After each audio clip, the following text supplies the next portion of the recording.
Welcome back to Vincent's origin story, part 2. When we last left Vincent, he got his gem and had went to bed. Meanwhile, the boogeyman was planning something. Let's see how this goes today. Chapter 4. The next morning, Vincent woke up when he felt like something was watching him. He looked up. He looked up and saw a vampire staring down at him. So, was the vampire, like, on top of him, like, pinning him down? How did Vincent not feel that earlier? Or was the vampire hanging from a branch? I'm confused what's going on here. Vincent quickly rolled off the branch along with the vampire. Okay, so I guess he was pinning him down? Why was he just staring at Vincent until he woke up? Why not just take the gem right there? Oh, whatever. And the two stared at each other before the vampire said, "There it is. All I have to do is get that diamond, and Drac is sure to be proud of me." Why did you waste time staring at him? Why not just take it then and there? You are an idiot. Maybe he'll even let me drink the AB negative blood. Ah, you get it? Because it's the rarest blood type, so it'd be like a fine wine. Ha ha ha. Vincent was about to run when the vampire jumped at him, reaching for the diamond. When it touched the diamond, there was a flash of light that drove the vampire off in fear. You know, I just thought of something. What would happen if something touched the gem more than once? Like, first time it, like, collects your DNA, but what would happen if you touched it again? Would he be able to take it out that time? Yeah, I clearly did not put much thought into how this worked. Anyway, Vincent then looked at the diamond, and he now had a silhouette of a vampire on the diamond. When he slid his finger on the silhouette... Hold on. When he slid his finger on it, the silhouette of the goblin appeared. Okay, it was written properly. I don't know. Vincent knew that his theory about the diamond was right. Also, what does this have to do with being the Sandman? Literally, what does collecting DNA that lets you turn into another creature have to do with the guy who puts you to sleep? And that's one of the biggest reasons I retired this concept. If I give Vincent a power, it has to relate some way to being a being of dreams. Now his shape-shifting is the result of reshaping his body, like sand. So, Sandman, reshaping his body, yeah. Yeah. Yeah. Just then, the vampire came back, but this time he had a big, muscular vampire with him, who did not look happy. Vincent then had an idea and turned himself into a vampire to fight the two vampires. Yeah, that should go well. I mean, you're inexperienced being a vampire, and these two are born vampires, so yeah, I'm sure this will go well. When he did, his skin became gray and clammy, his clothes and hair were pure black. Okay, I can get the hair, but why would his clothes turn black? Are vampires just genetically predestined for black clothes, or does any clothes they wear turn black? Oh, whatever, I'm thinking too much about it. And his canine teeth were long and sharp. Vincent got into a fighting position and got ready for some pain. But when his foot accidentally went into some sunlight, he shrieked in pain. What is... So, wait, are they all standing in shade? Where are we geographically right now? He pulled it back into the shade, where as soon as he did, the big vampire punched him so hard he was sent flying back into a large rock. Did he not reach any sunlight during that? He looked to his side, where he saw a vampire's greatest weakness, a large sunny field. Where are you guys? So Vincent turned back into a human and ran dead center into the field. The two vampires reached the end of the shade, realized they couldn't get through, hissed at Vincent, then ran off. Why are you guys even active during the day? I mean, you're vampires. You should know you can't go in the sunlight. This seems like a really stupid idea. Vincent then wondered what on earth Count Dracula wanted with the diamond. He felt like something was up and decided to figure out what it was. So Vincent decided to go to the one place that always had the answers to his questions. He started running through the forest until he bumped into someone. He looked up and saw it was his Uncle Uncle Yeti. Why is that such a stupid phrase? Massive Ape looked down at Vincent and asked what was wrong. Vincent then explained everything that had happened to him since yesterday. His uncle sighed and shook his head. I didn't write and said, it just said, shook his head, said to Vince, "Listen, that old man was no ordinary man." Vincent asked what he meant, so his uncle told him the story of the man. Thousands of years ago, there were two brothers. One was made of sand, the other was made of shadows. The sand brother liked humans and saw the good in every living thing, so he blessed them with the gift of dreams and filled their heads with good thoughts. Meanwhile, the Shadow Brother didn't like humans at all, only saw the bad parts of them and thought they were a plague on the planet that deserved extinction. So he cursed them with horrible nightmares and evil thoughts. Even worse, he would sometimes kidnap humans and corrupt their hearts, turning them into shadow beings just like him. Eventually, the good brother got fed up with his actions, so using his magic diamond, he shapeshifted into a human child to get his attention, and when his brother got close, he turned back and blasted him with a beam that made him lose 90% of his power. That's a weirdly... His brother was mad, but there was nothing he could do. But he knew that both their powers were directly connected to the state of humanity. The more positive humanity was, the more powerful the good brother was, and vice versa. So he went off in order to make humanity suffer for the rest of his life. I'm confused here. How does this work? Was the old guy just the original Sandman? Were there no other Sandmans? Yeah, this is before I decided that the Sandman is in the gem. It's not literally his gem, he's inside of it, and that's what gives power. I'm confused. Why did he even have a gem at this point? After hearing this story, Vincent realized he had to do something in order to keep him from destroying humanity. He thanked his uncle for the story and ran off to stop the Shadow Man. Just call him the Boogeyman, you coward! While he was running, he saw the same two vampires from earlier conversing about something. So what are we gonna do now that we know where the diamond is? Don't worry. The plan is already going down, and all that's left is for our king to become more powerful. The two vampires flew off, but out of the skinny vampire came a piece of paper. When Vincent picked it up, he read it over and saw it was a map. He saw that each region of the land had a large red X over it, and the only parts that didn't were the underworld and Mount Olympus. Vincent realized from this map that he should probably head to the forest first, since that was the closest location. Okay. So that was chapter 4. Lot of things that I have to question there. Let's move on to chapter 5. Vincent walked deeper and deeper into the woods until he walked into a fog bank. His father always told him to never go there, but Vincent felt like there would be something here. Yeah, so you're just trusting your gut, I guess. Okay. However, while he was thinking about that, he could hear a crying noise. He looked through the fog and saw what looked like a...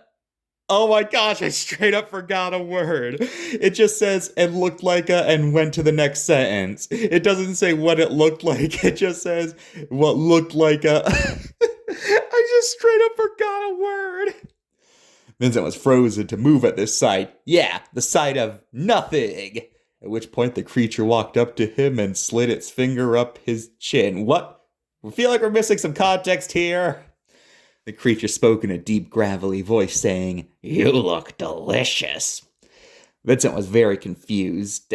Asked him what he meant, to which the feature replied with, "It's been a while since I got lean meat. Usually the people I catch are very fat. Sure, it gives me more food, but it feels more satisfying to catch someone as skinny as you. Why, I believe the last time I caught someone lean was 17 years ago. Lovely day. Saw this couple having a picnic with their kid. Sure, the mother and baby got away, but I got the father." Okay, what was the point of saying that? What was the point of that tangent? What was the point? Okay, is Vincent gonna put two and two together? Let's find out. As the creature talked, Vincent tried creeping away, but then the creature noticed and pounced him. It then whispered in his ear, "You really thought you could escape the Wendigo?" It got up, keeping its foot on Vincent, which started to slowly crush him. But Vincent remembered about the diamond and quickly touched it. Why not try to get Wendigo to touch it so you can turn into him? However, Vincent remembered about the diamond and quickly touched it, turning him into a goblin. Why would you become a weaker creature? Oh, whatever. Taken back by this, the Wendigo jolted back in surprise. Vincent quickly got up and jumped on a pile of bones. The strange part was that while looking at all the bones, Vincent could think about was how they could turn into a weapon. He then got an idea. While the Wendigo was trying to figure out what was going on, Vincent grabbed a long bone and ripped the end off. He then looked back at the Wendigo and looked straight at the blue spot on his chest. Vincent ran straight at it and struck the bone right through the heart. The bone shook for a second and then an icy blue liquid burst out of the spot. Wendigo let out an agonizing scream as it slowly fell towards the ground. Once all the liquid was gone, his shadow body disappeared as well as the red eyes and the deer skull. Vincent picked it up and noticed something shiny in the back of the skull and started shaking it to make it come out. When it did come out, Vincent saw it was a green key with a picture of the forest on one side and a drawing of Dracula's castle on the other. Vincent realized this must be a key for the castle and shoved it into his pocket. He then realized that as a goblin, he's able to see how to make weapons out of anything, since while looking at the key, he started to think of ways to kill someone with it. Disturbed by these thoughts, he quickly turned back into a human and walked off to his next location. Meanwhile, in Castle Dracula, the two vampires told the Count the bad news about the diamond. This made him worried about what the Shadow King will do to him. Call him the Boogeyman, you're not cool by doing this. When he finds out, he quickly ran out of the castle and ran to the house of the one person he trusted more than anyone else. He knocked on the door and was opened by an incredibly old woman with silver hair, warty skin, and a long, ugly nose. She said, "Dracula, it's been a while, hasn't it? So, what are you here for?" Dracula replied with, "I'm going to be in big trouble and I need to know if you have any sort of potion that could help me."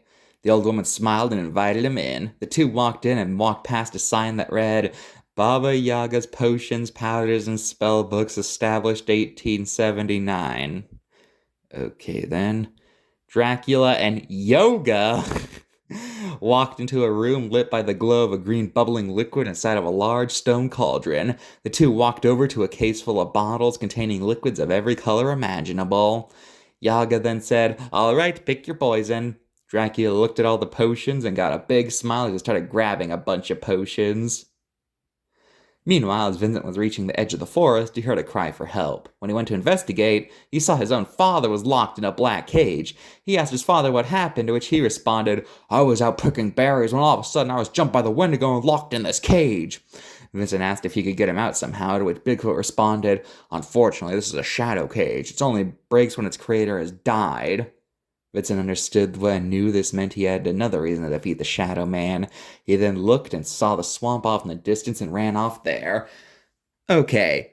1. What was the point of the Wendigo bragging about that whole killing Vincent's father thing if it didn't do anything? Secondly, why did the boogeyman kidnap Bigfoot exactly? At this point, it's implied he doesn't know Vincent has the gym yet, so why did he do it? Was he just feeling like a jerk? I don't know. Let's move on to chapter 6 and wrap this up. Vincent walked into the swamp and immediately the bottom of his jeans got soaked by the ankle-high swamp water. So, wait, if it's ankles, it'd be... oh, whatever. He then walked through the water when he was walking through the water when he heard something behind him. Turned around and saw a huge, green, fat ogre. The ogre looked down at him and said, "Is that a piece of candy on your chest? 'Cause I want it." He reached for the diamond only for a bright light to appear when he did. The ogre got scared and ran off crying, at which point Vincent got a very unwanted view of the ogre's butt. Was that supposed to be a joke? Vincent looked at the diamond and now a silhouette of an ogre appeared. Before Vincent could process what happened, the same ogre from before appeared, still bawling, and with him he had a blue hunchback creature, a troll. I guess this is before I established that ogres and trolls hate each other in this series. The troll didn't look happy of Vincent and pulled out a big wooden club. He charged at Vincent, causing him to touch the diamond. He looked at himself and saw he was now an ogre. He looked back and saw the troll was still charging. So, did he not notice that or something? Did he just charge and didn't notice his... whatever. Quickly thinking, Vincent tried to jump out of the way, but he was so heavy he just fell flat on his side. The troll was now here, and Vincent braced for impact, but Vincent then felt a tickling sensation. He looked over and saw the troll hitting him in the stomach, but due to his weight, he didn't feel any pain at all. I don't think that's how it works. I think if you get punched in the stomach, especially if you're that big, that would hurt more, but I don't know. Vincent then got up, causing the troll to keep hitting him into the stomach, until Vincent had enough and picked up the troll. He was surprisingly light, so Vincent tossed him right at the ogre, knocking them both over. When they got up, they both ran off terrified. "Dude, one of you is an ogre. You know what to do." Whatever. Vincent thought this was awesome, since now he had super strength and couldn't be hurt. But just as he thought that, he felt a sharp pain in his stomach. He then realized the downside of being an ogre. Their huge appetites. So Vincent turned back to normal and continued walking through the swamp. As he walked through the swamp, he started thinking about what he will do when he confronts the Shadow King. And all of a sudden, he bumped into something. Looking at it, he realized it was a statue of a centaur in a fearful stance. He found it odd there was a statue like this in the middle of a swamp, but... did I steal this plot point from Percy Jackson? If it reveals it's Medusa, then I totally stole this plot point. Oh my... I mean, a petrified centaur tipping you off that Medusa's around. Yeah, that's just blatantly stealing. He he found it odd there was a statue like this in the middle of a swamp, but did not think too much about it until he saw another statue, and then another one, and another one, and another one. He looked and saw there were a lot of various creatures in fearful poses. Vincent realized what this meant and quickly got out of there. While he was running, he heard some voices calling for help. Turning around, he saw 3 black cages, each containing something that was hard to make out from the distance. As he got closer to the cages, he saw 3 cages containing 3 green-skinned women. Each of them was wearing a dark green dress and had skin that looked lizard-like. He then looked up at their heads and saw they had snakes for hair. He quickly realized who these were and was about to turn around when all of a sudden one of them turned around and looked him right in the eye.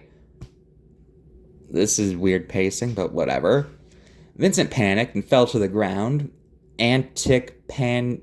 I think I meant to write anticipating, but I wrote antic painting his petrification. But a minute went by and he didn't feel any different. Confused, he looked back at the cages and saw all 3 of them were missing their eyes.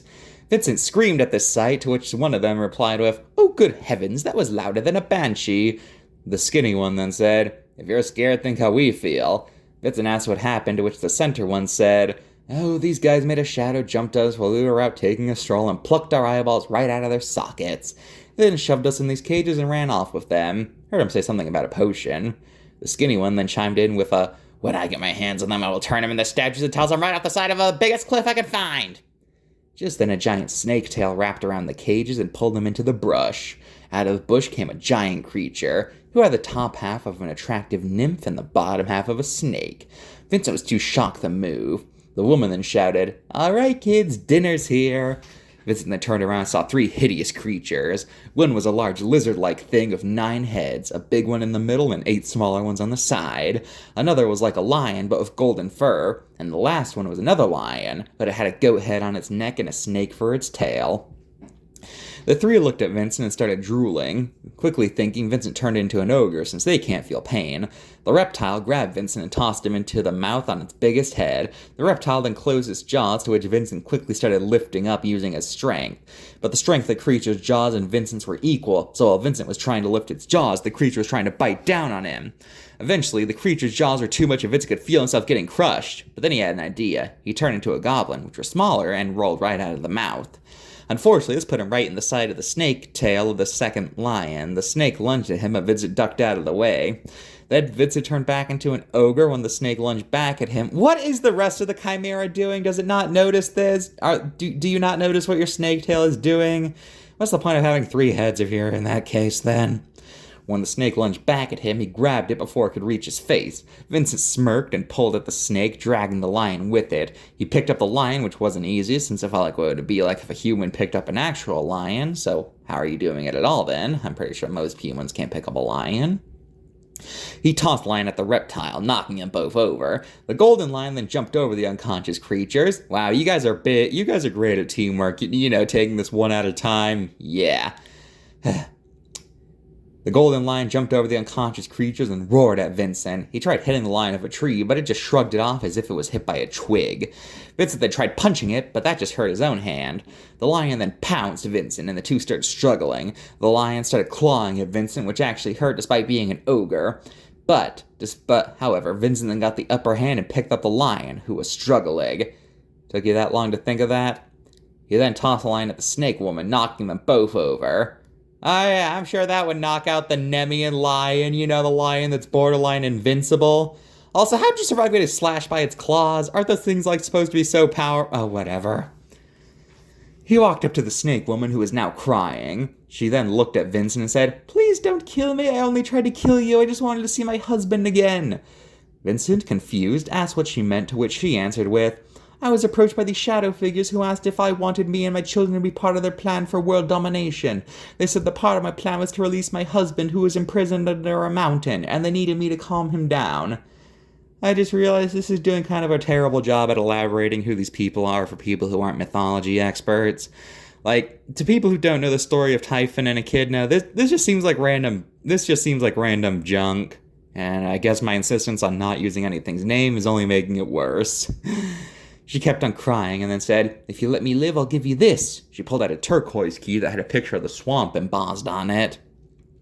Vincent accepted, grabbed the key, and ran off to the next location. Along the way, he passed by the cages of the snake-haired women again. He walked up to the cage of the center one and promised her he would get their eyes back. The woman then said, "Thank you," and kissed Vincent right on the cheek. Wasn't pleasant, though. He felt the snakes rub against his head while it was happening. But still, Vincent was in shock and didn't know what to do. He then got a hold of himself and ran off into the horizon. Meanwhile, Yoga, I made the same mistake again!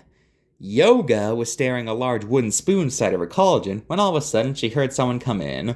When she turned around, 3 shadow people looked at her and said, When she turned around, she saw 3 shadow people looking at them. She said, "Did you bring me the eyeballs?" One shadow man pulled out a bag that said Gorgon eyes. Another pulled out a bag that read Cockatrice eyes. The last one pulled out a bag that read Basilisk eyes. Yaga smiled, grabbed the bags, poured them into the cauldron, and started stirring, causing the liquid to turn gray with white sparkles. She bottled some of it into a spray bottle and gave one of it to the Shadow Men. The Shadow Men then went to Dracula's castle and gave it to him, to which he let out a smirk as more of the plot was unfolding. Well, that's all for today. Join me next time for chapters 7, 8, and 9.